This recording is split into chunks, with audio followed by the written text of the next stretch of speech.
we were sitting around the table and we had our hands on it and it starts to move around. The table rose up to the ceiling. The table rose up above our heads. How many of these devices have you collected so far? I have thousands of items in my collection. Hold on, you said thousands. Hundreds of Ouija boards. I went to a seance last night to help the manifestation of ectoplasm. I'll be damned if I look down at my hand and you can see, and it's true. We were barely touching that thing. I mean, our fingertips were just hovering over the top of that planchette. It really feels like there is something else at play there.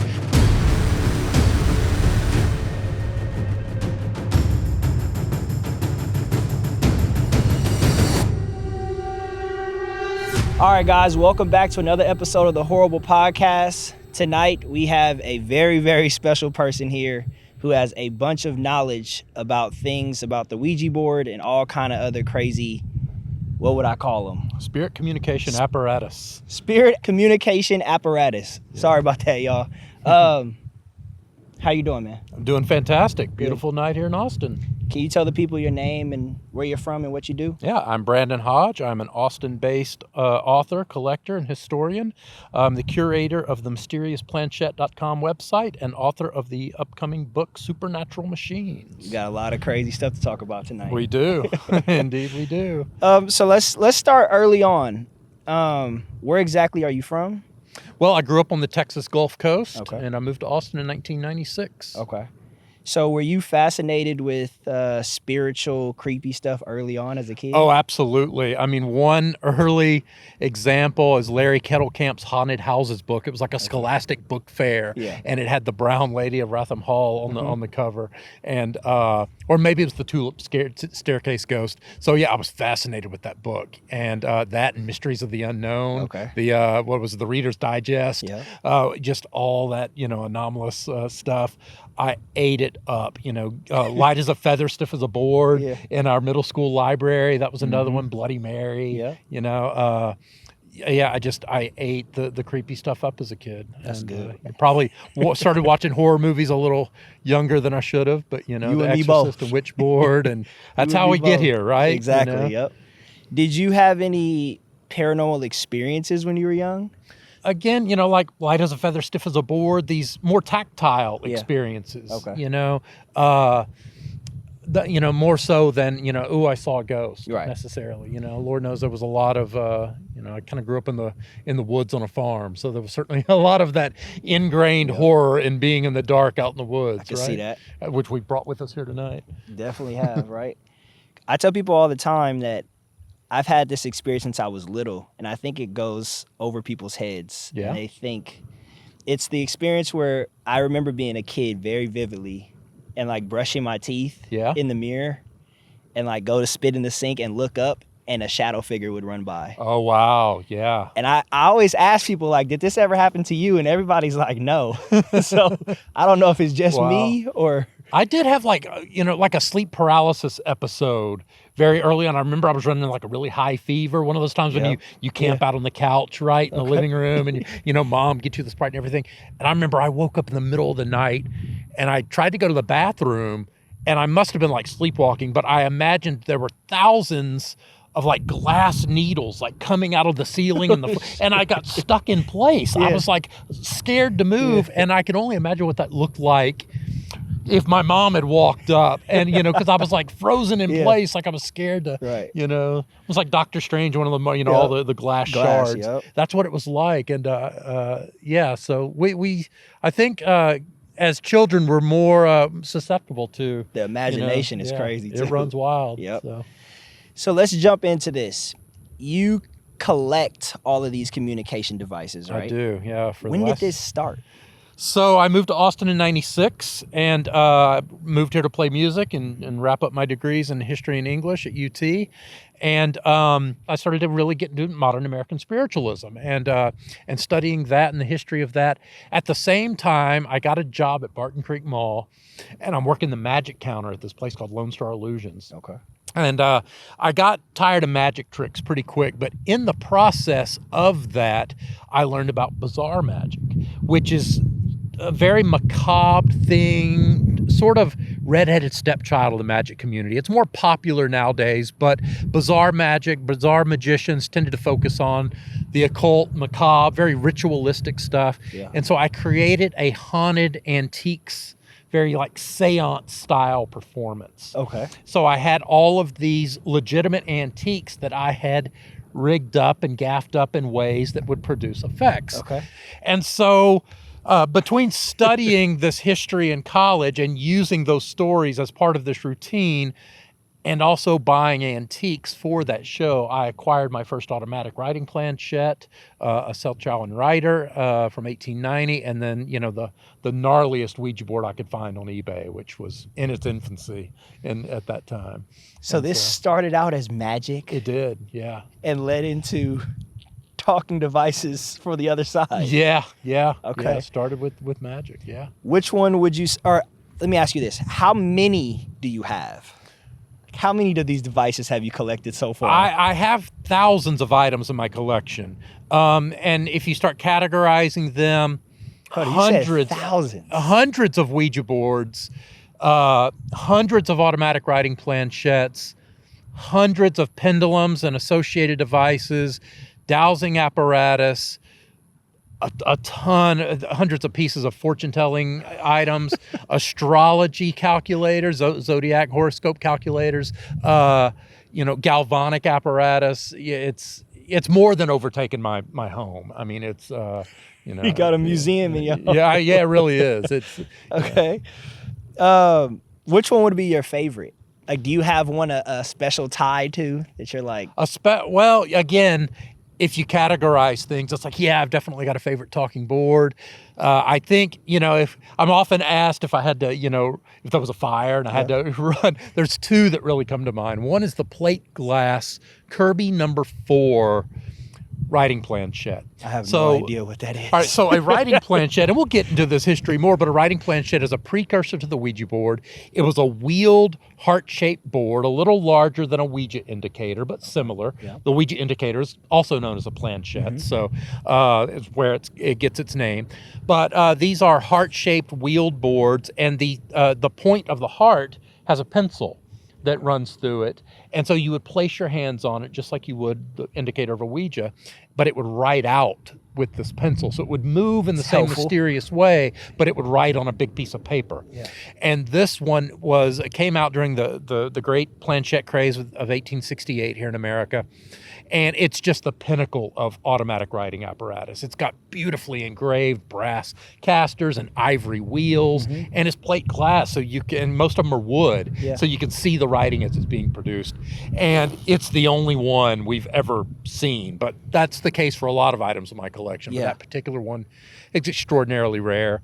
And then we'll get to the history on it later, but the Dr. Hare Spiritoscope we'll revisit because it's a Smithsonian level artifact. Gotcha. And definitely one I'd have to bring with me. Why do you think so many humans have tried to communicate with the dead? It certainly extends far beyond, far into human prehistory, right?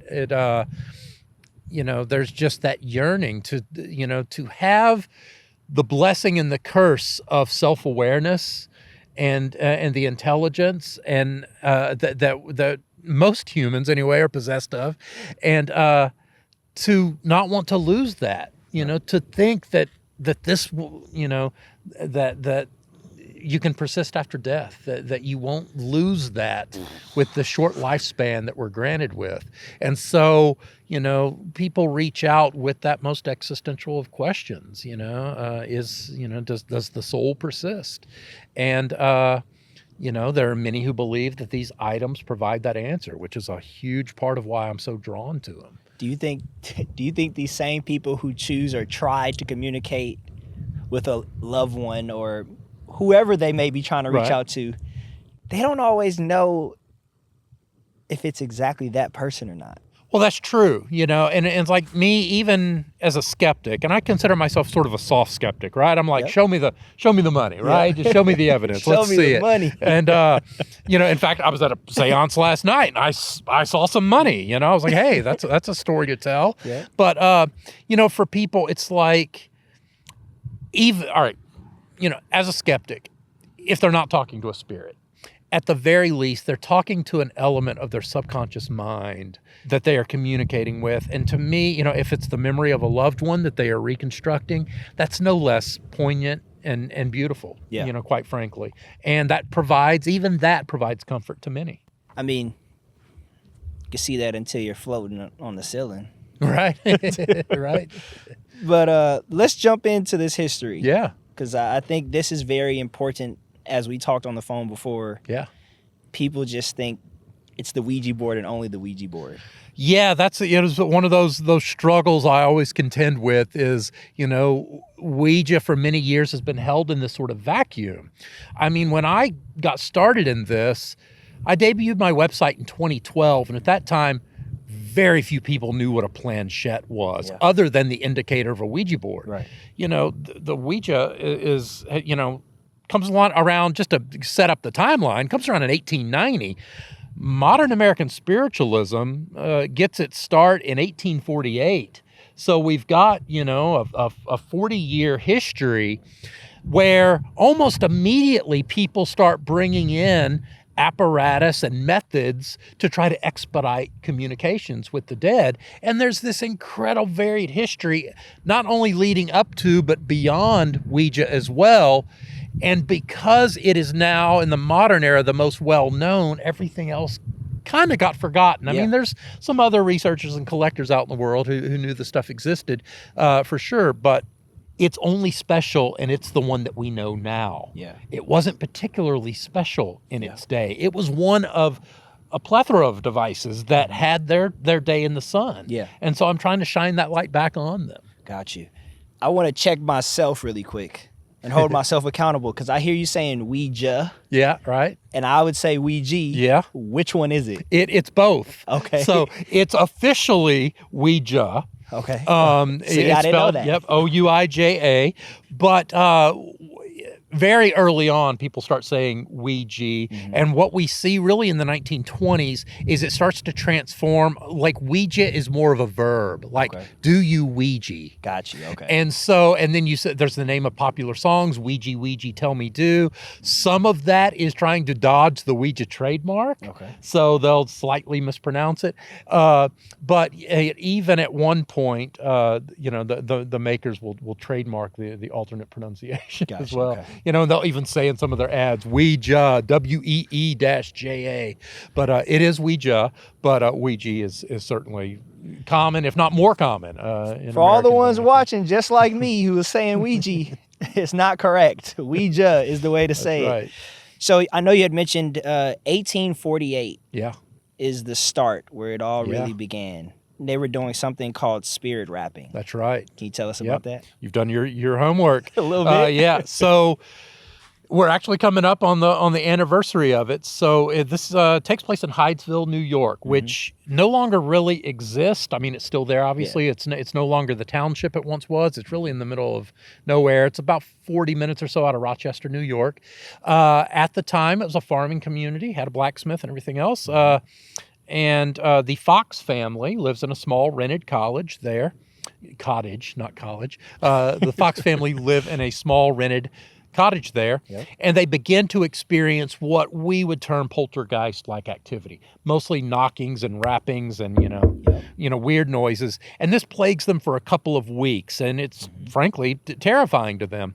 On the night of March 31st, 1848, the youngest daughter of the family, Kate Fox, challenges these noises to repeat after her, and she snaps her fingers a few times, and the spirits answer back, or these noises answer back. Yeah.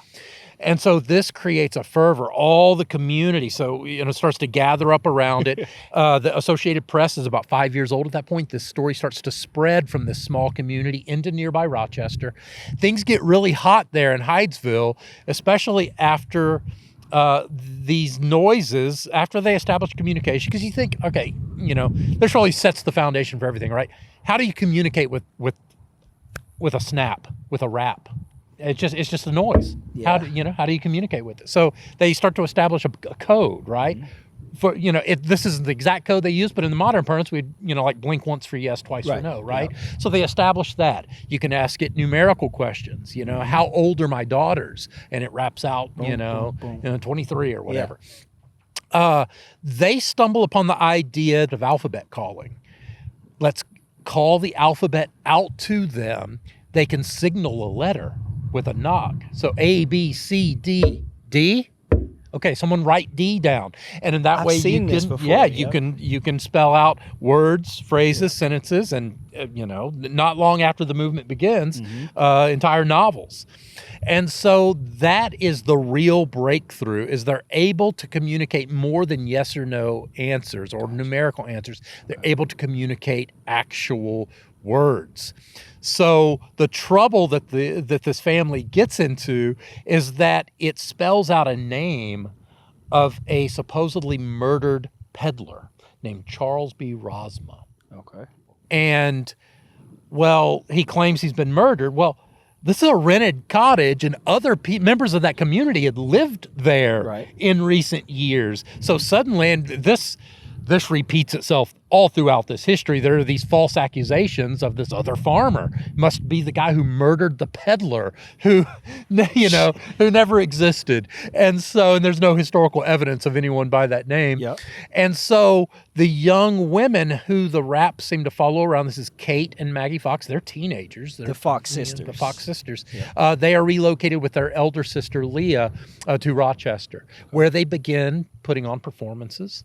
And what you mean, performances doing what? So a seance. So the crowds would gather, and these noises would knock out in their presence. And so audience members could ask questions and be answered by the rappings. So it wasn't just the house, it was them? The noises follow them to Rochester. That's crazy. So no one looked at them as like witchcraft or... Oh, absolutely. Absolutely. I know they got some backlash. Yeah, absolutely they did.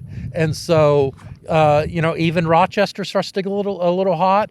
They relocate to New York City. They go kind of on a little mini tour, right? Because this news is going viral. I mean, in our modern parlance, right? I know they're making some money off of it. They are. And, well, they go to New York, and in our modern parlance, they hook up with some major publishers. Horace Greeley being the main one, the publisher of the New York Tribune, who writes these very sensational articles about them, and this news spreads. They start meeting with, dignitaries and, the movers and shakers of religious movements. And suddenly others begin to develop this mediumistic power, acting as the mediums or the midway point between the worlds of the living and the dead. Yeah. And so spirit rapping becomes a verified phenomenon that sweeps across the country. I mean, it's massive. I mean, it's just a massive, massive viral sort of thing. Do you think anybody at the time was faking it? Oh, absolutely. I mean, they are accused of faking it immediately. Right. And there are some tests that are performed. They give some big public demonstrations. The first night tends to kind of like amaze everyone. So the Corinthian Hall exhibitions. But then the second night, like, the public comes ready. And they form committees and they get up on stage. Of course, this is in a more conservative era where, they're not exactly allowing these young women to be manhandled too much, but they kind of get manhandled, and people are holding down. The suspicion is that they trying to debunk it all, right? That they are snapping their toe knuckles or their knee joints, and they're using the wooden floors to kind of amplify this. Even then, when you read accounts of this phenomenon, they're up on stage in this big lecture hall, and people in the back of the room can hear this stuff. And so then there's accusations later that there was someone under the stage, knocking around. So it was a very controversial. I've seen exactly what you're stating on a modern YouTube channel. Oh yeah? If I'm not mistaken, Zach and Cody, Sam and Zach and Cody, sorry. Sam and Kobe, they had an experience where they ran into these people in this house. I'm not sure exactly what house it was, but they were known for this exact same thing. where they could give out the letters and it would knock. Right. And so many people were trying to debunk this. Right. And they even had them like do tests with no shoes on. Right. Well, I mean, you even have people that do it with like flashlight seances. Yeah. You are asking questions and you're waiting for that barely turned off flashlight to blink to indicate an answer. That's visual spirit wrapping is exactly what that is. Yeah. I might need to try that myself one day.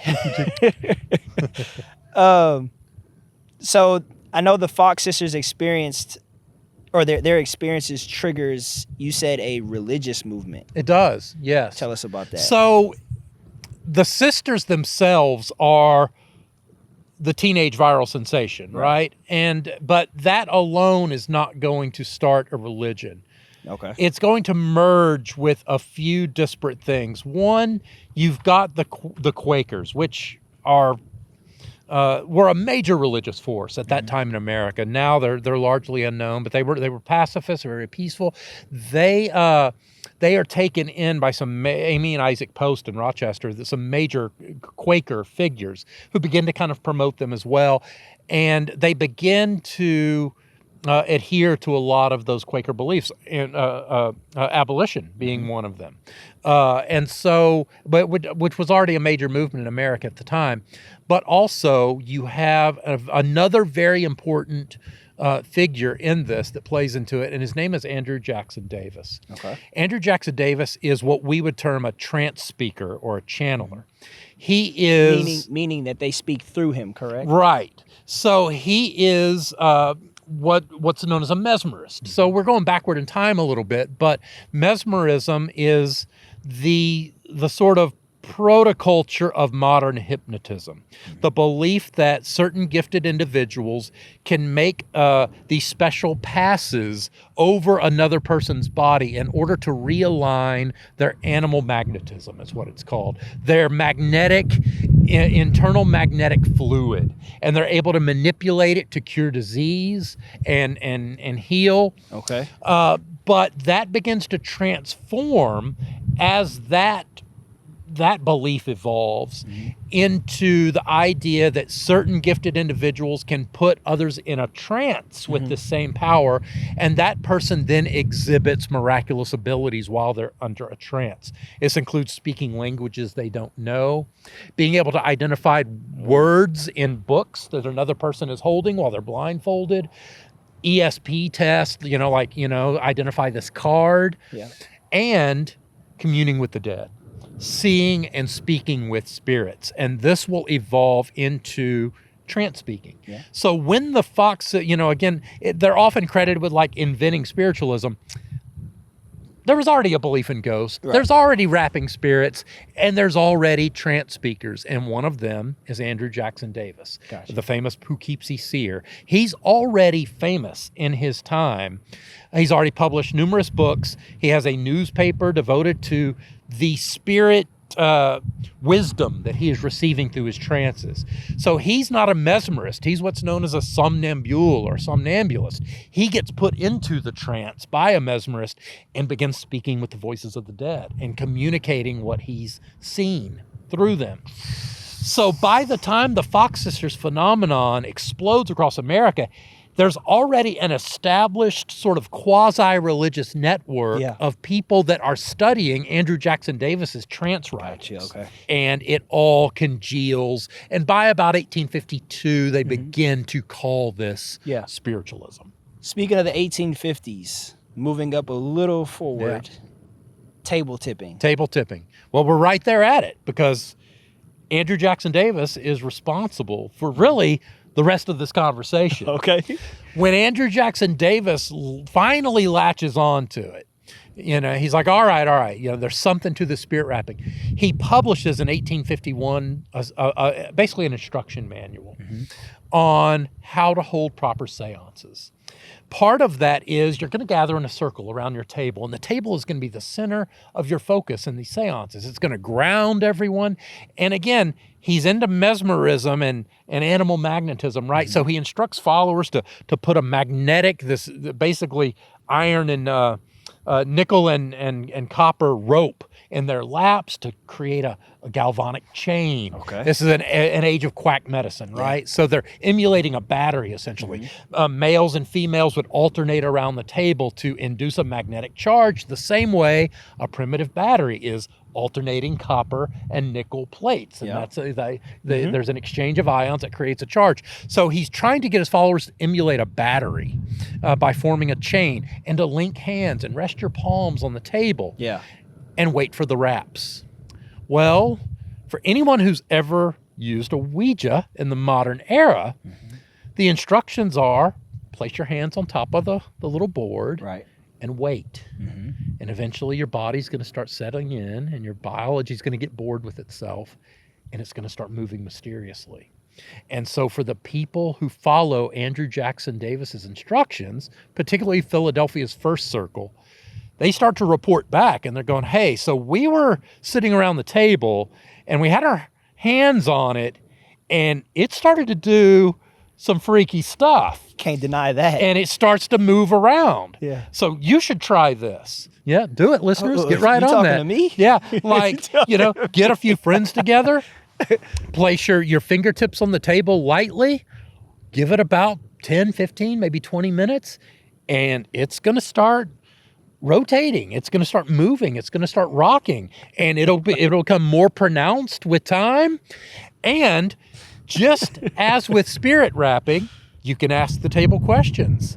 You can say, tip once for yes, twice for no, or tip left for yes, or this way for no. You can ask it to tip a number of times to, hey, how old's my son? Does the table have to be round? It doesn't have to be round. In fact, it doesn't have to be a table. People start doing this with all manner of items. They start doing it with chairs, piano stools, top hats. The coif of the day. They begin doing it with top hats. So there's all these illustrations of people doing it with top hats. Glasses, other people. So there are illustrations, sort of light as a feather, stiff as a board, right? Where a person would stand in the middle of the room and this person would just start moving around. And there's a story, and I love it. There's this one story. That was crazy. Right? It is. There's this one. I love this account. You know those wooden artist mannequins, those little posable wooden. There's one of those in this art class, and they're like, "Oh, let's try it." And the story is that it starts to move, and it chased them out of the room. Like the ones with the elbows. And I know what you're. Yeah. And so, there's. You said it chased them out the room. That's what they say. Now, you also hear plenty of reports, just as we're used to. The planchette moved on its own across the board. We hear that a lot.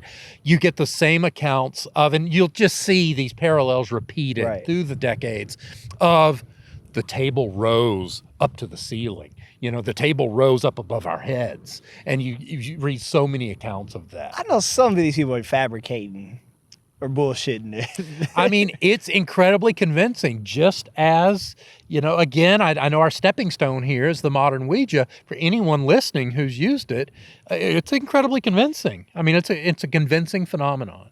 And they say that what we now call is the ideomotor response. And this is an unconscious muscular movement. So our fingertips, just as with light as a feather, stiff as a board, where, for anyone who's never tried it, you get 5 or 6 people around someone who lays down, pretends to be a dead, stiff body, and you put your fingertips under them. Have you ever played this? And lift them up, and you lift them up. Yeah, I've seen this. And you're like, well, that's impossible. It works. I've seen it work. Because you feel like I'm not really doing anything. I'm barely lifting, and yet we just lifted this person over our heads. Yeah. Well, everybody contributes a little bit and shares the weight in a way that you feel like we just lifted a 120-pound person, and yet it feels like I'm barely lifting a book.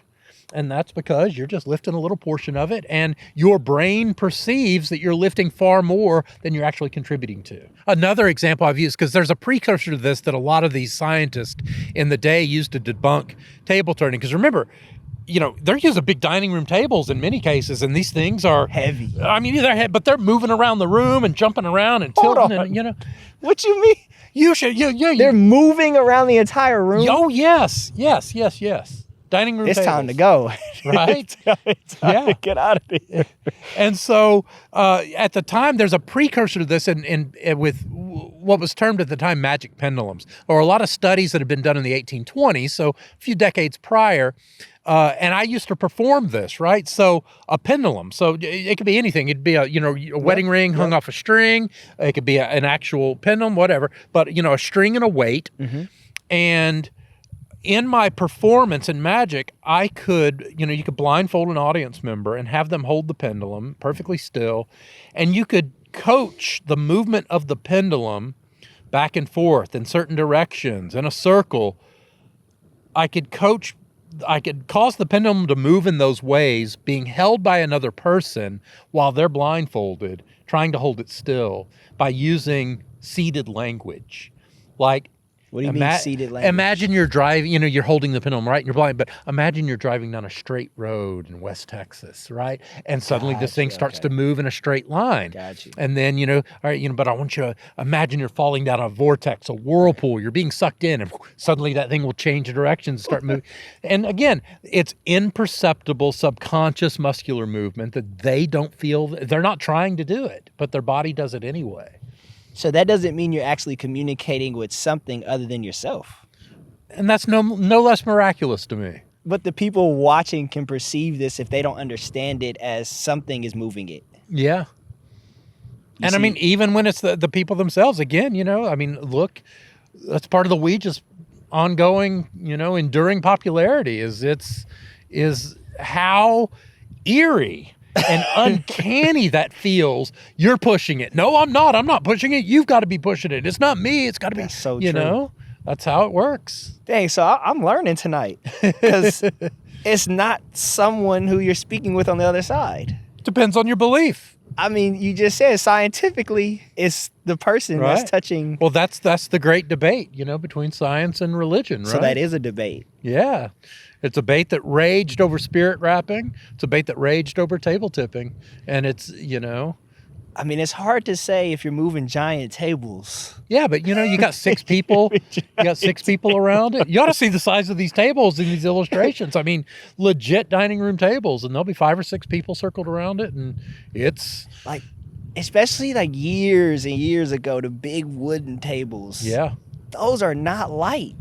No, they're not. And those moving around. So you're talking about, maybe a 200-300 pound table just sliding around the room. Yeah.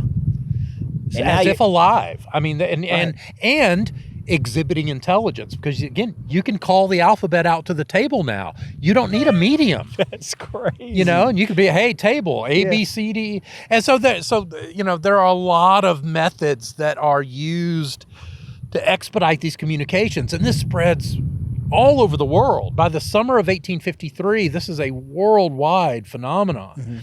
Mm-hmm. But, there's a lot of other methods that are developed. You don't have to just call the alphabet, for instance, either in wrapping or table tipping. You can use an alphabet card.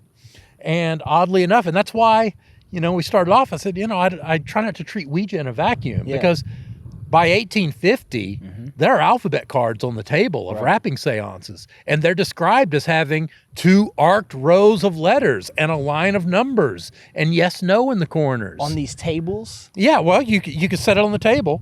And, oftentimes what you'll have is either, say you've got a wrapping medium. The wrapping medium will hand you a card and will have you point to a letter and wait for a wrap to indicate a letter. And it'll move to that letter? No. You're just pointing out the letters, but the wrap is snapping and letting you know when you've pointed to the right one. Similarly, okay, we're talking to the table now. We've evolved. We're 5 years into the movement. Yeah. Okay, I've got my alphabet card, and the table will tip whenever I've pointed to the right letter. Mm-hmm. But even that gets taken over by this strange, autonomous, eerie movement. You have mediums at the time performing what's called automatic writing. They will feel the same mysterious force seize their hand, and they will write, they will do spirit writing that they feel like they haven't consciously contributed to. They've had these alphabet cards. They begin to feel their hand seize. So now they're pointing at letters. They don't need to wait for the table to tip or the spirits to wrap. They'll just point to the letters, or they'll use a pencil, and it will kind of, go down. So, and this is in the early 1850s. We still have, nearly 40 years before and we already have alphabet cards with arced letters and numbers on them. And, people being seized by, strange movements and autonomous movements, regardless of your belief, it's happening. And, and so all of this combines, really 1853 is the year this all breaks open as people attempt to refine these various forms of communication. I've seen and heard, I spent some time in China. Okay, yep. And they've told me specifically exactly what you're stating, that they've had experiences with the writing, like holding a pencil on a piece of paper. Right. And they could talk to somebody and it would just... So in China, and this is often erroneously called kind of like the precursor. First it was the precursor to planchette, then precursor to Ouija. People often try to attribute ancient origins to Ouija. But in China, it is true that there is a phenomenon known as Fuji writing. And Fuji writing is much like planchette writing, except it looks more like a dowsing rod. It's a big forked twig or branch, a specially carved branch, and they're very ritualistic about it. They are harvested in the light of the morning sun because that was thought to dispel evil from peach trees. And you have this special ceremony where a user holds each end of the branch, and where the branches join at the fork, there's a stylus, and they have a tray of sand. And the stylus will trace characters in the tray, and then another user will jot that down. And that is a practice that does predate anything that we're talking about here. So there is an ideomotor sort of thing that did pre-exist in China. I know you were telling everybody to give it a shot, but I don't advise y'all fucking around at home and trying this for yourself. Let's skip forward on 1850s, 1870s. Yeah. The planchette. Yeah. Can you explain to the people, because everybody, they might know what a Ouija is. Right. But can you explain exactly what the planchette Yeah. is? I'll tell you how we get to the planchette. Because we get to the planchette at the height of table turning. Okay. They stumble upon the idea of tying a pencil to a tipping table, to try to get the table to write. So they spread a bunch of, paper on the floor, and they tie a pencil to it. You can imagine this doesn't work very well. Explain to me, sorry to cut you off. No, yeah. But explain to me, what do you mean they have a pencil try to write? Because what would hold the pencil up? They tie it to a table leg. To a table leg? Yeah. They're like, okay, the table's moving all around the room, right? And it's tipping and acting intelligently to our questions. What if we can get it to write? So they tie a pencil to one of the table legs. Imagine probably a smaller table, not a dining room table, just a little end table or something. And so in one seance chamber, and we know it's June 10th, 1853, the spirits get kind of fed up with these shenanigans, and they communicate through the tables. You have the exact date they got fed up? Yes, it's documented. They say, no, like, cut this nonsense out. Go to the next room and fetch that little basket. Put a pencil in the basket and place your hands on top of the basket like you do the table, and I'll write for you. So again, you're taking that cooperative, eerie movement from the table and you're microsizing it, you're downsizing it to this basket. And the news of that spreads among Parisian seance circles, and local cabinet makers begin to produce not baskets, but little boards. Planchettes is French for little board. And they put these, nice little, petite wheels on them, and you screw your pencil in here. And so, these boards, again, as we talked about, they're typically heart-shaped. You place your hands on it, and just like with a Ouija indicator, it will begin to move mysteriously and write out messages. So this whole cottage industry springs up, first in Paris, and it reaches America in 1868. We're now 3 years past the conclusion of the Civil War. 750,000 deaths, to our national population, a little period of deep mourning and reconciliation in our country. I can imagine it catching, fire from all of the deaths from war, people wanting to talk to their loved ones. Absolutely. That feeds not only this particular, fad, but it subsequent crazes. Yeah. And it's massive. I mean, it's like the Cabbage Patch Kid doll in the 80s, right? Yeah. Or Labubu's. I mean, it's like, it's funny. People going crazy. I've been waiting a few years for a more, I used to say hula hoop and yo-yo and Cabbage Patch Kids, and that wasn't really always hitting with a more modern audience. It was Labubu, where it was just, people are lining up, selling out. I know that. Whoever was making them was going through a rough time. I tell you, I mean, there's all kinds of stories about that. Scientists are getting pissed off at the scientific instrument manufacturers because they suspend all operations just to make the wheels and the casters for planchettes because it's just such demand. Out of these 200,000 people at the time that want one of these, right? There has to be some people that are having negative experiences. Oh, yeah. Like, are these documented? Are people saying, like, my house is possessed or... Yeah. So, that's the funny thing because, as much diabolical attention as Ouija gets in the modern era and the heebie-jeebies that it gives so many people is merely an inheritance. Yeah. They inherit it from spirit rapping because almost immediately, as you can imagine, you've got a quasi-religious movement springing up claiming extra biblical knowledge of the ability of necromancy and the ability to speak with the dead. Yeah. That's going to rile a few feathers. And it's an incredible threat. I mean, you talk about a religion that people don't perceive in the modern era just how big this was. I mean, it was a major religious movement. Its only failure was a failure to organize and a lot of accusations of fraud that undermined it. Yeah. But it never really organized in a way that modern Christian denominations have and do.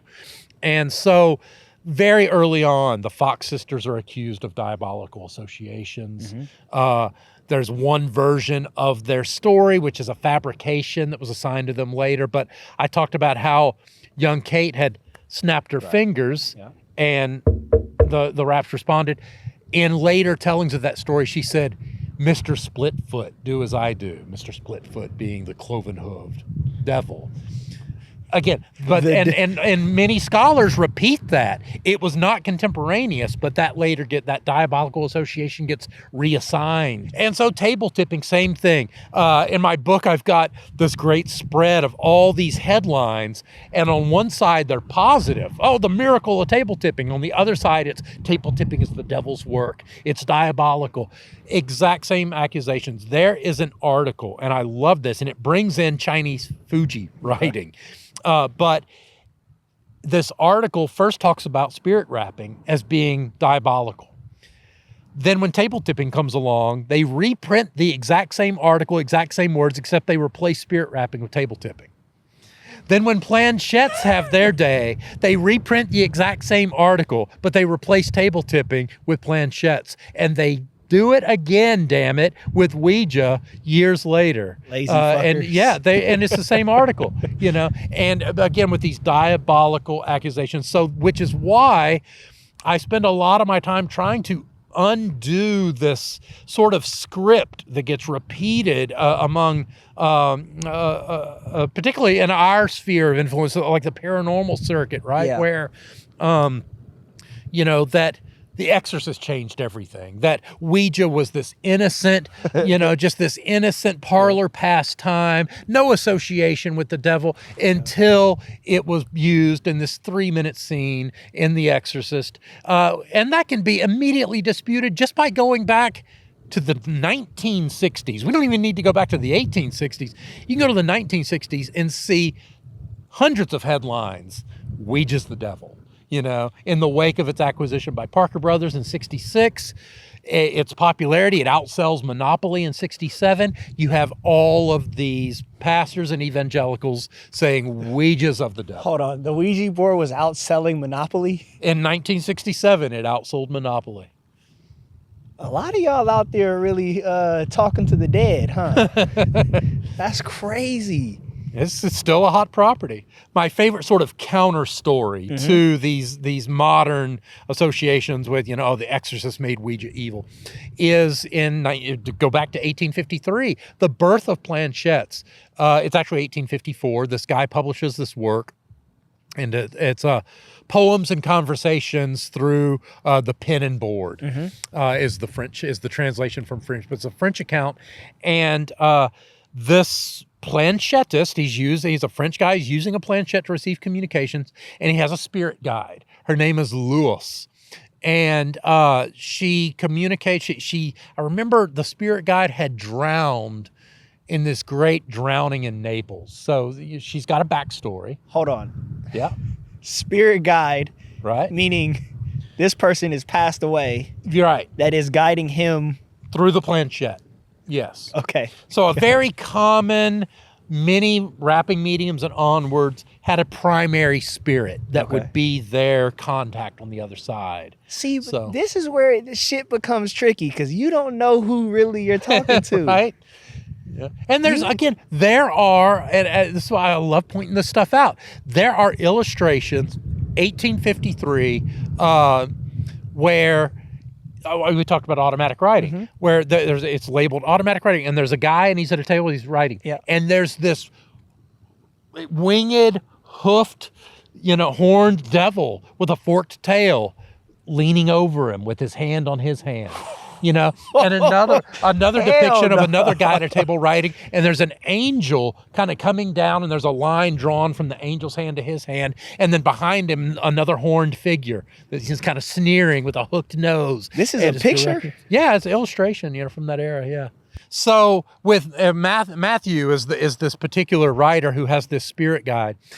She had drowned in Naples. I think she was a 14-year-old girl, and she's communicating with him, but she kind of develops almost like Tourette's. She starts cursing and all these expletives and outbursts, right? And he's like, what in the hell's going on with this thing? And it's just cursing at him and just spitting out all this vulgarity. And he's like, what in the world? And so he puts that planchette away. He gets his other planchette out. And she's like, oh my God, thank God. Thank God you switched planchettes, right? She says, the devil is in the other planchette. She's like, you have to heal it, strip it of its varnish. He's possessing the varnish of the planchette. This is 1853, so 120 years before The Exorcist.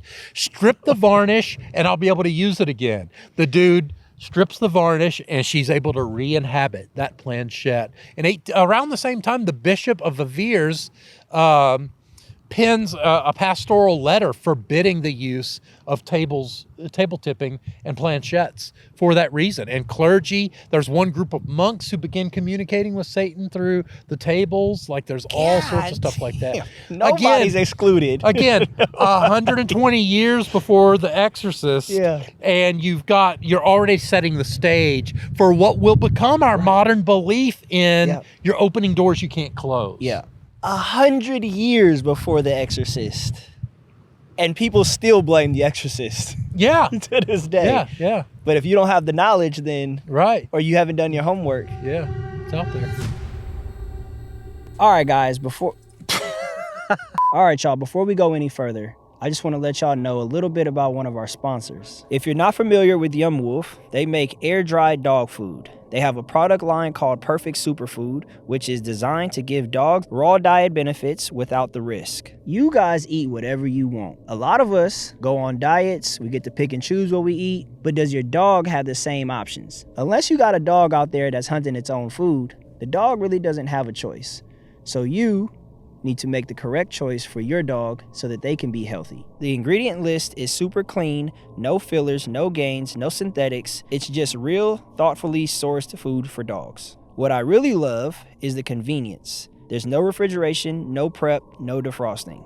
You literally just scoop it and serve it. If you want to learn more about Yumwoof, click on the link in the description, and man, I promise you, it'll be everything you need to know about Yumwoof and how it can make your dog's life much better. Let's talk about, I guess we going back to the 1880s. Yeah.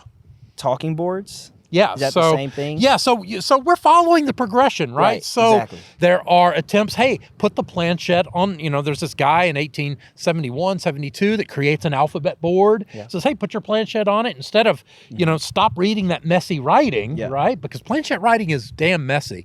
In 1886, Ohio spiritualists, and man, there's a lot going on in Ohio. This is the birth of the Coon Spirit Room, which is where spirit trumpets come into play, which is probably beyond the scope of our conversation here. But man, there's a lot of stuff happening in Ohio. That just place is a breeding ground for some kooky spiritualist occult meanderings. Ohio is known, like even today, it's like the haunted house capital of the world. I'll tell you.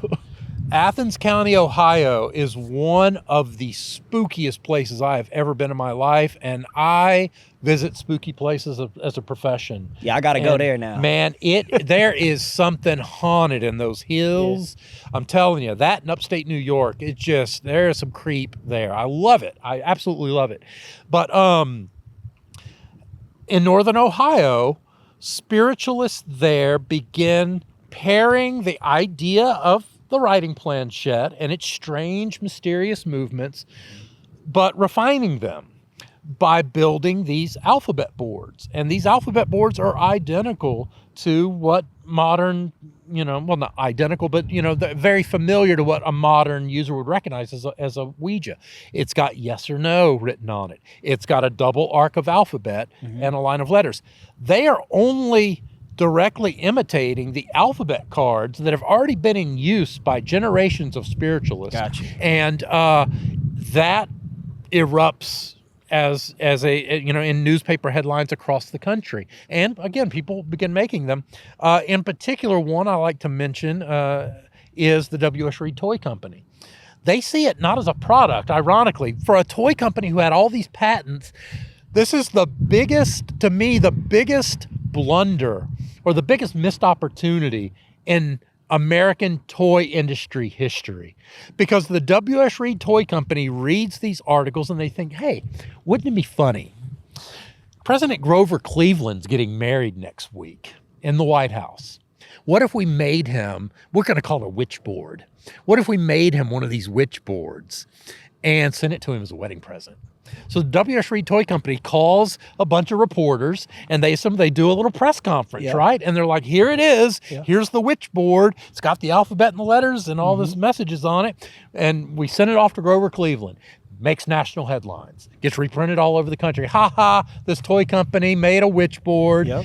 President Cleveland gets it. He writes them a letter that, again, makes national news. Thank you so much, for this, this present on the occasion of my wedding. I regret to inform you, I will not be using it to prognosticate the future, and using it for any policy decisions, right? Gotcha. He's got to be a politician about it. They don't seem to take this idea any further. They don't seem to, there's no existing advertisements. They don't produce it. At this same time, there's a man in Chestertown, Maryland named Charles Kennard, or Kennard. I say Kennard. The family even disagrees on its pronunciation. He will never he will never acknowledge the fact that in the same year he claimed that he invented what would become Ouija, that it was national headlines, these talking boards. But in the same year, he would later claim, I was sitting around my kitchen. I was thinking about my childhood with writing planchettes and table tipping. And, I had this breadboard and I thought, I was playing with a tea saucer and I was thinking how much easier it would be to spell out messages rather than writing them with a planchette. And I, totally independently of anything else going on at the news in that year, invented this thing. Yeah. But he meets a young lawyer. They're both Freemasons, oddly enough, or appropriately enough. He meets this lawyer named Elijah Bond, who's transfixed with this idea. and they agree to partner. Elijah Bond puts up $500, sort of an initial investment, and agrees to patent this. He refines it. So he's the one who envisions this. He envisions it having like a paddle-shaped planchette. Originally, it's got kind of a little pointed nose on it, but it's a round planchette rather than heart-shaped. It sets it off from planchettes of prior generations, but it's got a very familiar form. It's got 2 rows of the alphabet and a row of letters, a yes, no, a sun, or a full moon and a crescent moon. While all this is going on, they don't have a name they like. They had another working name. We don't know what it was. But the later accounts, they are at a boarding house in Baltimore. The boarding house still exists, still stands. It's a very nice boarding house, actually. Or it's not a boarding house. Now it's condos. But it's very nice. But it has a 7-Eleven in the bottom of it. And years ago, some myself and some other collectors got a historical plaque mounted in the 7-Eleven that's in the basement of this thing. So there's a little commemorative plaque in the 7-Eleven about where the Ouija board was named. So they are having a meeting in this boarding house where Elijah Bond lives, and he has his future sister-in-law in attendance. Her name is Helen Peters, and she's using the board. And they said, Charles Kennard suggests, hey, why don't we ask the board what it would like to be called? And it spells out Ouija, naming itself. Now, this is a word that didn't exist prior to this. I've got a compelling theory as to where it came from. And they said, well, what does that mean? And it spells out good luck. It means good luck. And that's what it actually means? That's what it said it meant. And they will later claim it's the Egyptian luck board. So they would later claim it's an Egyptian word that means good luck. It is not an Egyptian word. What if the spirit was actually just telling them good luck? Right. Hey, good luck with that. Well, they're going to have good luck with this because it turns out they've got a hit on their hands. Okay. But one compelling aspect of this story that kind of confounded collectors for many years was they say, we then noticed she was wearing a locket with a woman's visage on it, a woman's face on it, and it had that word on it. And we asked her if that inspired it, and she said no. But Ouija as a word did not exist. There was not in any language. I mean, it had to exist if it was on a... Well, so there was a long-running theory that this was a reference to Ouija. Ouija was a popular woman writer of the era. Okay. And so the theory unfounded theory was that it was a picture of her. Okay. And like maybe Helen Peters was a fan. Right. And she had, and her signature kind of looks like Ouija, even though it's Ouida. Okay, I can see So that was a theory. I think I have a more compelling one. Because when I started doing the genealogical work on Helen Peters and her future husband, who was her fiance at the time, his name was Nosworthy.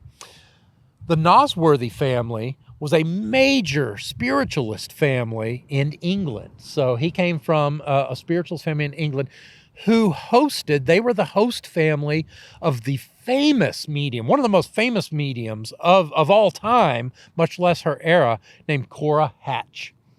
Cora Hatch was incredibly close with this family, and a teenage Nosworthy would have known her. She stayed with them when she visited England. Her primary spirit guide was Ouina, Ouina. Okay. I think it's more compelling that locket came from her fiance, and the name on it was Ouina. And that it was a depiction of the spirit guide of the famous spirit medium with which his family was closely aligned. I want to fast forward this timeline because it kind of goes hand in hand. How the hell did one of these boards get into like Toys R Us? Yeah. You're talking to something you don't know who or what you're talking to, but it's also labeled as a kid's toy. Right. Yeah. How is this even possible? Well, so many will often say incorrectly now that, it was never advertised as a spirit device and the makers kept its use nebulous. Not really. there's plenty of early advertisements when, you know, when it's advertised as psychic and spiritual and, you know, and all manner. But, you know, they left that gate open, as it were. And so it's not that it was never depicted as an innocent parlor game. Yeah. It very often was and was accepted as such. That makes sense. While it was also being used by spiritualists and while it was also being accused of diabolical influence. A one for all. It was. It was a highly controversial item, again, in the exact same way the spirit wrapping, table tipping, and planchettes were before them. Got you. After all this knowledge that you have, you've done research. Do you play with the Ouija board? Or Ouija? I have. Not regularly, but I have. And I've had some compelling experiences. And, you know. What's one of the craziest experiences or most compelling? The most compelling. So this was in 2012. I was doing a paranormal conference in Gettysburg. And I was one of the guest speakers. And so I had lectured that afternoon, and I learned later in the day that all the guest lectures and everything were expected to accompany the guest as hosts of the overnight paranormal hunts in various locations around Gettysburg. Mm-hmm. My particular group, along with Jeff Belanger and a few others, was assigned to the Tilley House. The Tilley House is a historical boarding house. It's still an Airbnb. But is a historical boarding house that in the aftermath of the Battle of Gettysburg was turned into an emergency triage. Okay. So a lot of soldiers lost their lives on that floor, literally. They, you know, and so it's a very famously haunted locale as a result there in Gettysburg. And so this was our assignment, and it was kind of an overnight, you know, ghost hunt sort of thing. So I forget, there must have been probably 15 people with us.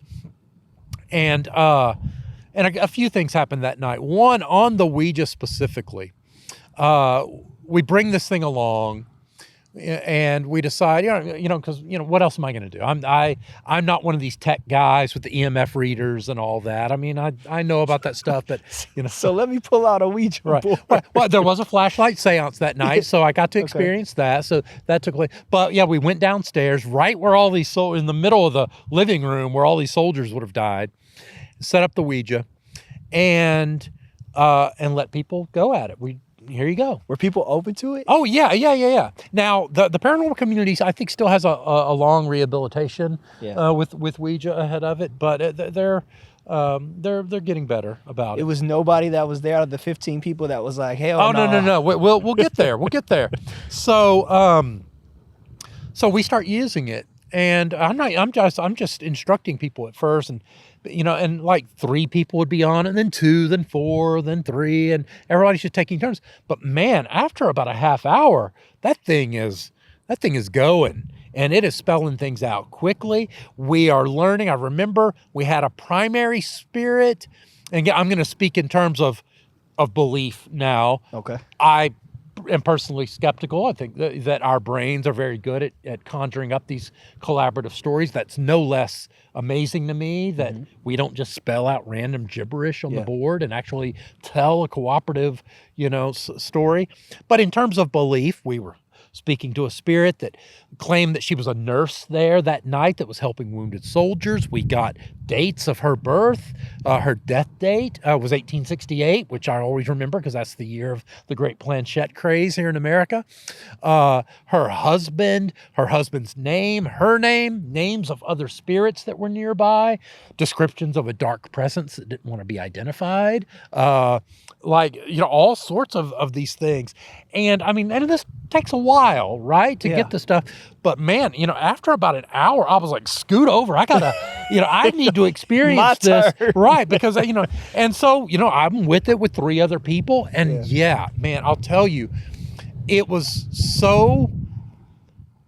it changed my perspective of historical research so much. Because, man, I'll tell you, we were barely touching that thing. I mean, our fingertips were just hovering over the top of that planchette. And yet it is so compelling, and it is so convincing of its power and its movements. And you're like, it really feels like there is something else at play there. And that's just the power of the human mind to me. But it made me appreciate other historical accounts and that, well, that's what they experienced, right? Confirmed. Now pretty much. I still cast my doubts at, the planchette flew across the room and the table lifted above our heads and this sort of stuff, but it was very compelling and very convincing. And I can see as well, even as a skeptic, that how convincing that would be to someone who's more prone to belief and magical things than blow their mind. Yeah. And so for hours we get this. Our session gets interrupted by another really formative experience. And that was, we hear a loud noise outside, just in the distance, a loud noise, shattering glass, and a scream and calls for help. Shattering glass. Yeah. Screams. And within minutes, we're like, what the? So we stop the Ouija. We're like, what in the world? We go outside. It turns out an elderly man had fallen down some stairs across the street. Damn. In a like a condo or something, and had shoved his arm through a window and hurt himself pretty badly. So he fell? He fell down some stairs. There was a window at the end of the stairs. He shoves his arm through it, cuts himself badly. Emergency services. So we're interrupted by the lights and everything. We go outside. Oh my God, doing the whole bystander thing. And that eventually dies down. They help the guy. They get him in the ambulance or whatever, and they're off. So we come back inside to continue our session. And a friend of mine, Justin Spurrier, shout out to Justin if he's listening, comes down the stairs, and the dude looks like he's seen a ghost. He's just blanched, and he's holding. So he didn't go outside. No, he didn't. He had, but he had been upstairs. Okay. And he comes back downstairs, and he's holding a device known as the obelisk. Okay. Yep. If you're familiar, speaks words, right? Yes. So the obelisk, for those who don't know, has an internal bank of a few thousand words, and it randomly sort of cycles through them and puts them up on screen. You can't manipulate this word bank. It just cycles through them, and sort of like a spirit box will randomly pick up, words from the airwaves, but it randomly cycles through and puts them on screen, and it records them, and it's there. And so he's like, what happened? And we're like, well, this guy, he fell down the stairs, he cut himself, and it was so eerie. Oh my God. He goes, you're not going to believe this. Now remember, he can't manipulate anything, this device.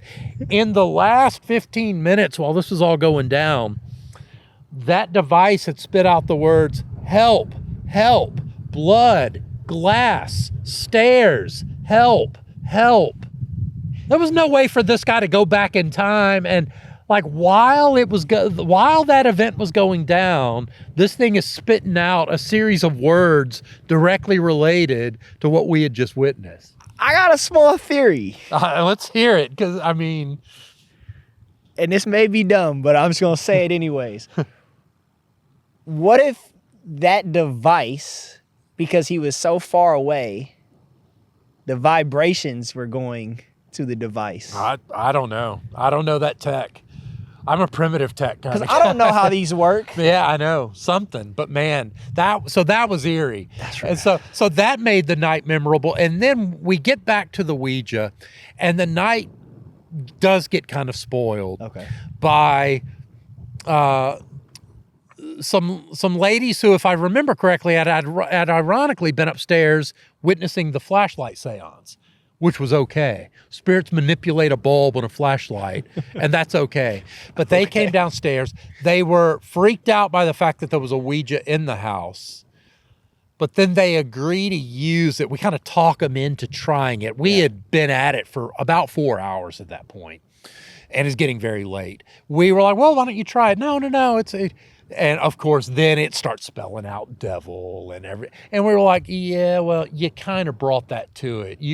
you came downstairs freaked out there was even a Ouija and oh, it's a dog. Oh, it must be that dark presence from earlier on. And they kind of freaked out. And that kind of ended the night on a sour note. That sounded like it kind of spiced the night up. Well, it was before that, it was fascinating. Yeah. Because everyone was in cooperation and agreement. Right. We were taking notes. We're going to have to research this shit when we're done, and we did. Somebody actually did, and none of it really panned out. Right.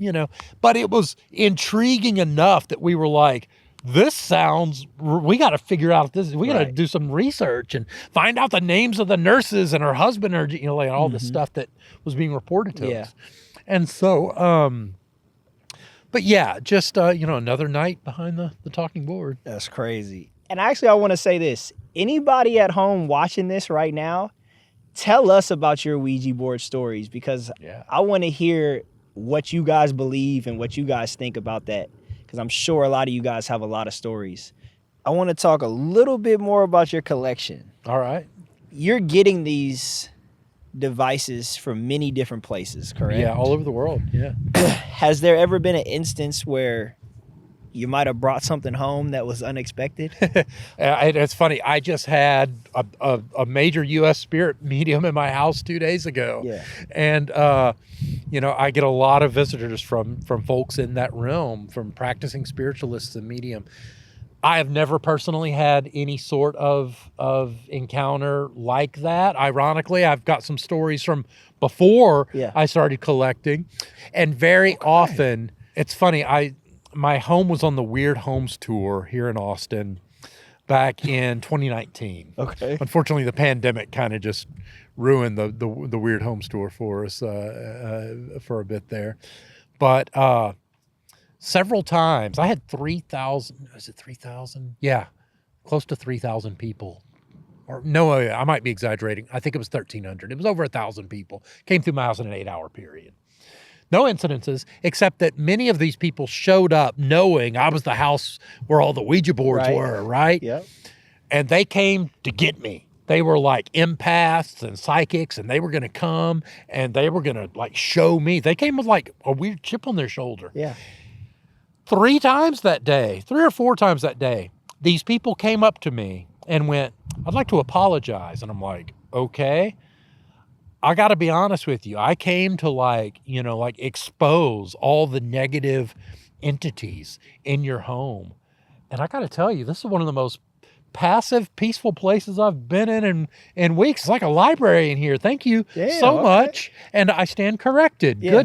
Good, good on you, sir. And I was like, okay. And so that was kind of cool in its own right, You ever thought about opening up like a museum for this stuff? I have. So I regularly, in fact, right now, I've loaned quite a few dozen artifacts to the San Francisco Museum, the SFO, at San Francisco Airport, that will be on display starting in August.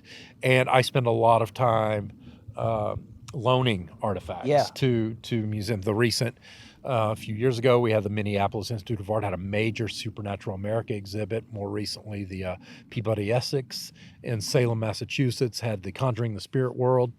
And that has really inspired me to do a museum, at the very least, as some sort of tie-in, perhaps a pop-up with my upcoming book release in August, as we head into spooky season at the end of the summer, maybe do something. But I do have an ambition to do, a major exhibition, either exhibition or, a permanent pop-up. I know there's a lot of people probably watching this and that have the same questions, but would you recommend for people to use a Ouija board? Absolutely. I don't hesitate for a second. That was fast. I think it's an experience that everyone should have. Yeah. And I think it would give them a greater understanding. Now, when they're done, they can make up their own minds about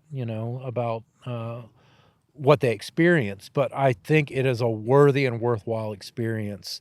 Again, even as a skeptic, historian, researcher, scholar on this stuff, it's incredibly convincing, and it's just really super cool, and it's just a cool thing to experience. And if Ouija makes anyone nervous, try table tipping.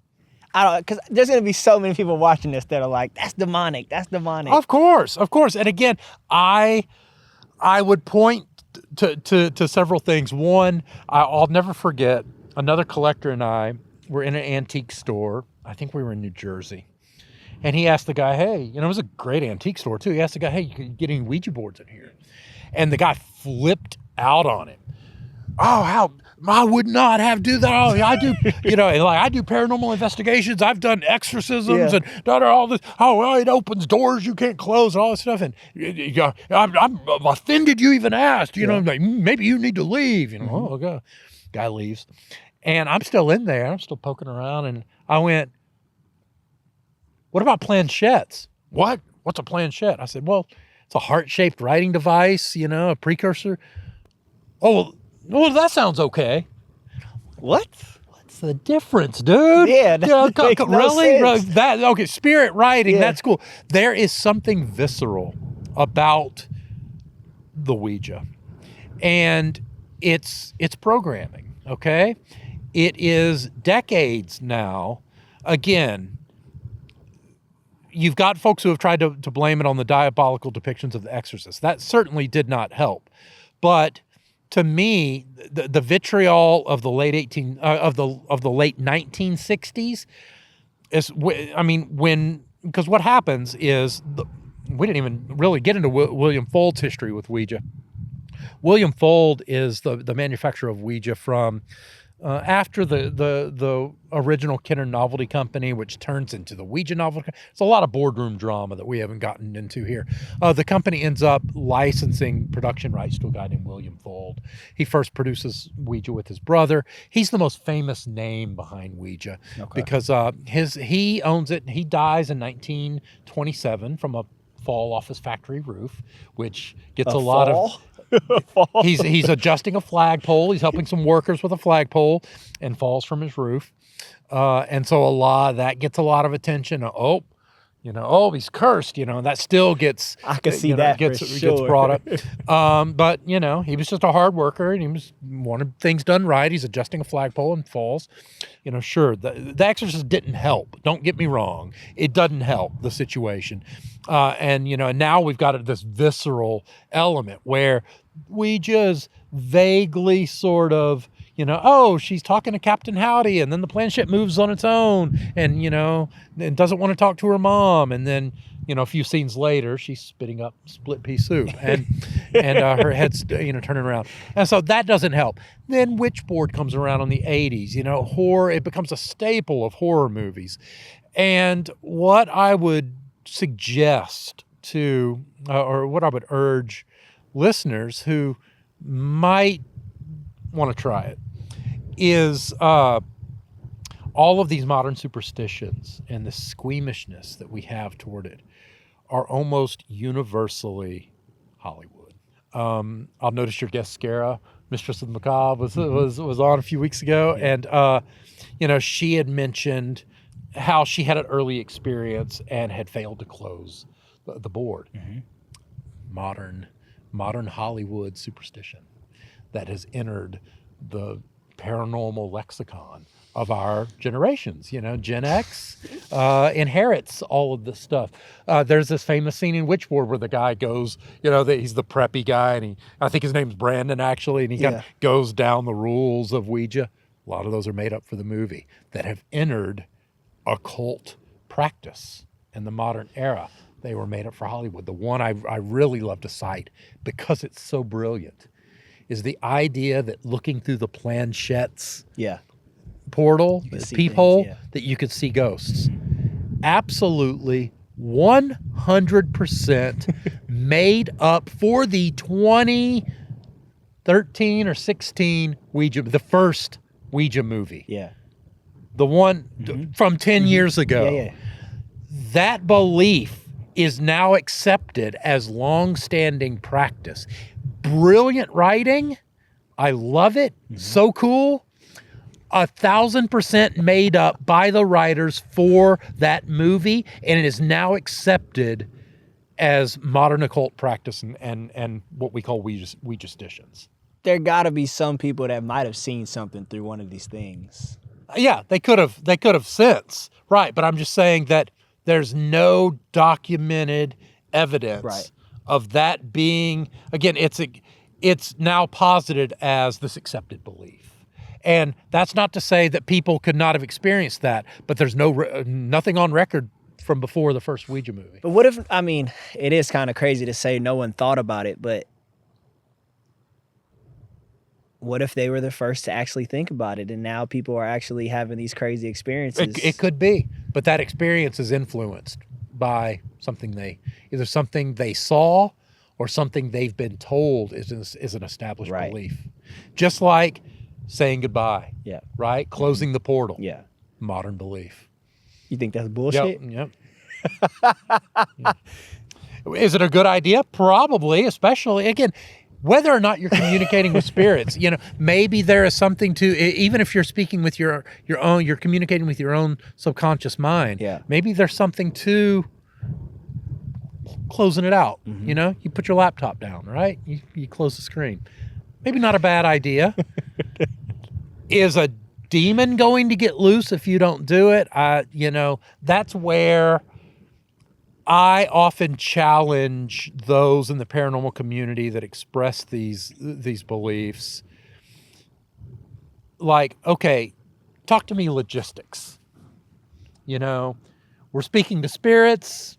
Where are they located? Are these purgatory spirits? Are they in heaven? Are they in hell? If they're in hell, like, where do these demons reside exactly? There doesn't seem to be any real compelling scientific basis or even pseudo-scientific basis of this belief of, like, okay, where are these demons? What are their origins? What are their names? Who are they? Like, but aren't they? It's this mishmash of Judeo-Christian, But I mean, people that would be spiritual or even religious would tell you that these demons or angels are in a realm that we cannot physically see. Right. So the logistics wouldn't be like this street and this street. It would be in a realm we cannot perceive with our own eyes. Right. So it's hard to say whether somebody is or is not experiencing these things or if it's just mental. It brings me back to the Tilly house. Right. It's really what you bring to it. And my friend Karen Dahlman would say as much. She's an author who, You're talking about the devil experience. Yeah. It's what you bring to it.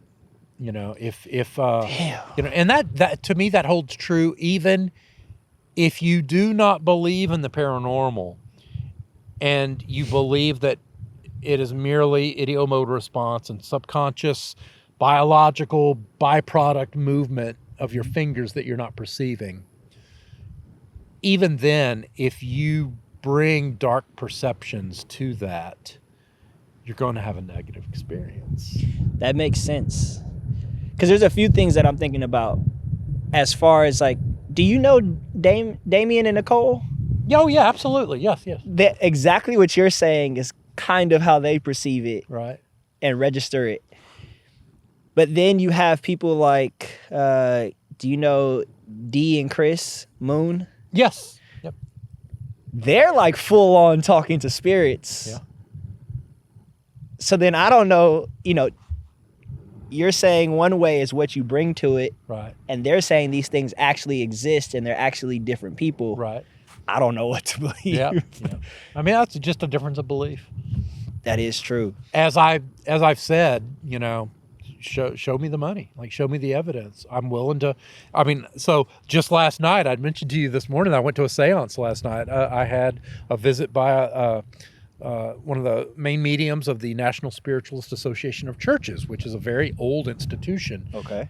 It was the only real attempt by the Spiritualist Church to organize in the 1890s. And she invited me to a seance at the First Spiritualist Church here in Austin. And so I went. It's a church doing seances. It's a spiritualist church from the 1940s. Yeah. There are still, spiritualism is still a practiced religion. Okay. Are you familiar with Lilydale? You know Lilydale? The town that talks to the dead? Lilydale is a spiritualist community in upstate New York, and on the shores of Casadaga Lake. And a prerequisite for ownership in this community is that you be a practicing spiritualist. And it started off as a spiritualist summer camp, essentially, where all the adults would go and you'd kind of camp out for the summer and meet other spiritualists from around the country. Yeah. And now it's got all these Victorian cottage homes and stuff in it that were built over the years. It's an incredibly preserved historic community that is filled with psychics and mediums. Have you seen this place or been to this place? Many times. I lecture there. Yeah. I've got a lot of friends. Do you there. believe that they're actually psychics and mediums?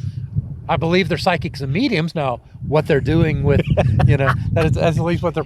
So this is Lorraine Radish visits the collection, invites me to a seance at the First Spiritualist Church last night, and it was what's known as a red light seance, and kind of here, right there. Mm-hmm. So it's a dark room, a circle. There was I think 10 of us there, 2 red bulbs, and for a red light seance, it's about phenomenon. So we're familiar with ectoplasm, right? From Ghostbusters. The belief was that ectoplasm was the psychic material, the residual material between the worlds of the living and the dead. Mm-hmm. So if you will imagine, if we're going to see a ghost, the idea is that the ghost is walking through the veil between worlds, between the curtain, and dragging it with them, which is responsible for that modern depiction of the sort of the ghost covered in the sheet, right? They have walked through this silvery substance and materialized.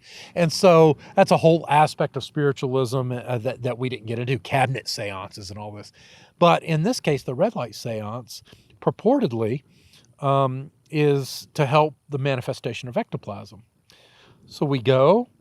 We lighten the mood. Everyone, gets in the proper seance mood. The medium starts leading us through kind of a short prayer sort of thing. And, the lights are out. There's some music playing. And I will be goddamned if not a minute into that. So you're looking for ectoplasmic manifestations. And so she starts telling us what you're looking for. So look at your hands.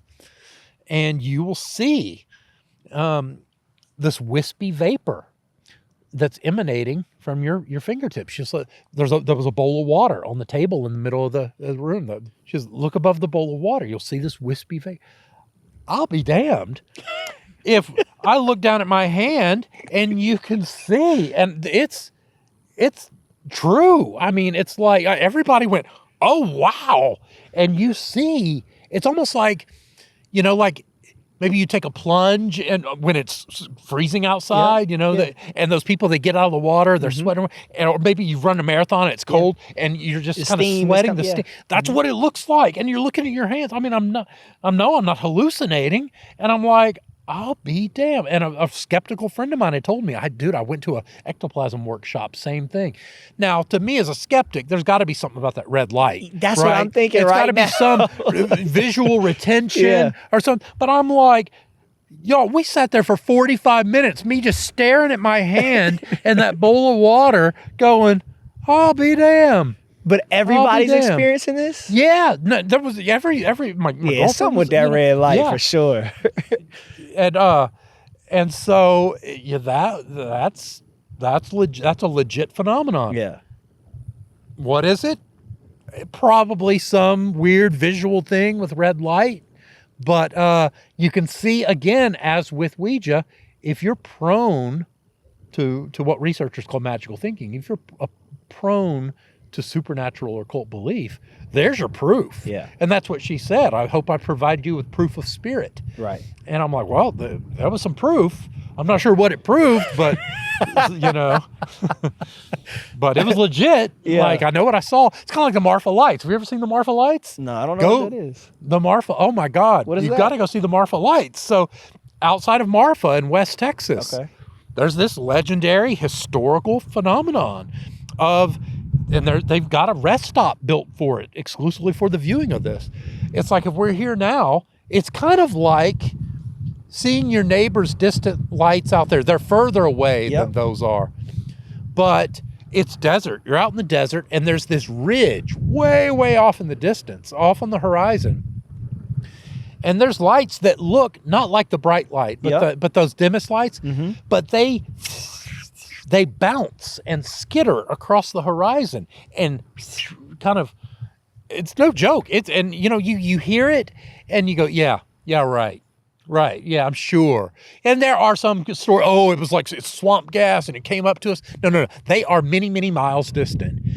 But when you start doing the calculations of the distance and this long plateau and the fact that it's on the horizon and it's, I don't know, and they're moving across the horizon. You're like, UFOs? And people will be, it's car lights. And it's like, that ain't car lights, man. Yeah. There ain't no car in the world that is moving from that side of the horizon to that side of the horizon and bouncing along the way and like swirling. I mean, I saw 3 or 4 of them. It's like it's gotta be some sort of swamp gas, piezoelectric thing. I don't know, quartz in the hills or something. You don't think it's something spiritual? It's legit. Like you go there and you can all collectively go, there's one.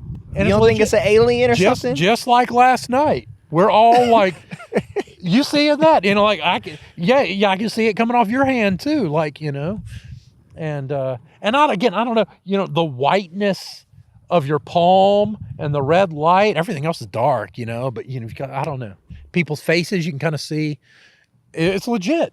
And you can experience it collectively. It's not a mass hallucination. Right. You're just driving up in your car and looking and going, I'll be damned. Yeah. Yeah, they said there were going to be lights, and there are, And same thing with the Ouija. It moves, and it moves in a mysterious manner that's hard. I mean, that's why it has the mystery around it, is because our brains don't compute. Our brain can't draw a conclusion, even from a skeptic who believes they know what's going on scientifically. Yeah. It's so damn hard to not just, that feels like something's moving it for me. I asked you about people using the Ouija board. You said yes. What about kids? If you had a nephew or... I've got 2 young kids. Yeah. Would you tell them like, hey, come on? We've messed with it. It never really got going. Yeah. But we'll revisit them. My daughter is getting to sleepover age and getting to... You'll have her in her first trial? Yeah. Oh, shit. My kids live amongst a collection of that is true. Thousands of items and, and hundreds of boards. I've probably got, 150 boards just up on my walls, and artifacts from, I've got, ectoplasm and, collected ectoplasm from old spook shows. And, I've got so many artifacts. I've got splinters of the Fox Cottage in my home, which burned down in 1953. But it's hitting me now because I'm realizing what you're saying can really be true, to the fact that what you are expecting or bringing into that session could manifest itself to being that. Right. Because if you have, like you said, if you have a daughter and there's a group of teenage girls sitting around and they're all talking about, we're going to see the devil, and that's what comes up. But if you switch that same mindset to something positive, you may never get a negative experience. Right. Well, there's a few aspects there. One, the proliferation of demonic activity and exorcisms and this belief in demonic influence and possession has increased with time and as with the other stuff, been amplified by modern media. And 2, it's self-perpetuating. Particularly, again, we focused a lot on the paranormal community tonight. It's self-perpetuating in our community because new members of the community here don't mess with Ouija boards. If you do, you got to put a salt circle, or you got to do, but don't mess with them. Don't do. Well, they hear that, and so that gains traction. There's that famous Mark Twain quote. The lie can spread halfway around the world before the truth puts on its shoes. As a historian of this stuff, it can be incredibly frustrating to try to be like, hey, the history doesn't support that. And so I even read a recent review. I took part in an academic anthology about the Ouija in pop culture, put out by Routledge. And it's a rather expensive book because it's put out for the academic community. But I wrote the opening chapter, which I'd sent to you, Myths and Misconception of Ouija. And I read a review of that from one of my peers at the Society for Psychical Research, which is Great Britain's oldest paranormal research society. And he reviewed the book, and he knew of my work because I used to write articles for the Paranormal Review magazine. And he said, oh, you'll be familiar with Brandon's work. And he says, it's hard not to read Mr. Hodge's chapter and hear his frustration at trying to dispel these indispellable myths and misconceptions of the talking board that are going to perpetuate far beyond his capability to spread the true history of it. Yeah. Which is where my book will come in. So in just a few short months, let's talk about that. The truth will be out there, right? What's the book called? Supernatural Machines. Okay, Supernatural Machines. It'll be out August 18th. It's available in my publisher, Insight Editions, they're known as the #1 publisher of pop culture in the world. That's because they tend to focus on these big, heavy coffee table books on like The Complete Guide to Star Wars Aliens and Game of Thrones, the complete guide to costumes and all that.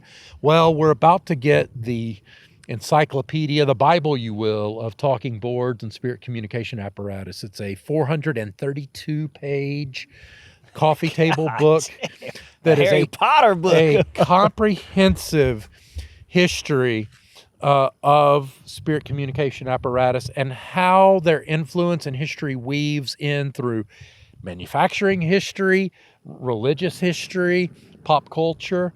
And it starts with sort of a prehistory of spiritualism and setting the stage for spiritualism, and progresses. It's 14 chapters. It goes decade by decade chronologically through the evolution of these devices right up to the modern day. I literally put a Ouija that came out weeks ago in the book last week when my editor was going, that's it. Like, that's it. So it's 20, there are 26 boards in the book. And finally went, all right, that brand, no more additions. So we are there. Tell them one more time, what is it called? Supernatural Machines, the history of spirit communication apparatus. It's on Amazon right now. It's already out there. So if you Google Supernatural Machines, it'll pop right up, and it's available for pre-order. And it is a comprehensive. Again, it'll be the Bible for Ouija boards, as it were. There you go. I want to finish out with this last question, or maybe not even a question, but anybody who has listened to this conversation, or even knows about you or doesn't know you, what would you want them to know about you from here on out after watching this video? I think the story of these items reflects so many facets of the human condition and the human story.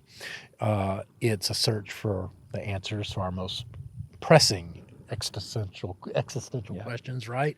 And the search for meaning, the search for place. It's about community, and I hope that what people will learn from me is that it will trigger those same fascinations in them, that they will see that and question, man, why is this guy so obsessed with this topic, and look into it for themselves and answer it for themselves, because it really is. It's about humanity's search for the highest of questions and the myriad ways we invented to try to get at those answers. I just love it, and I hope to share that passion with the world. Gotcha.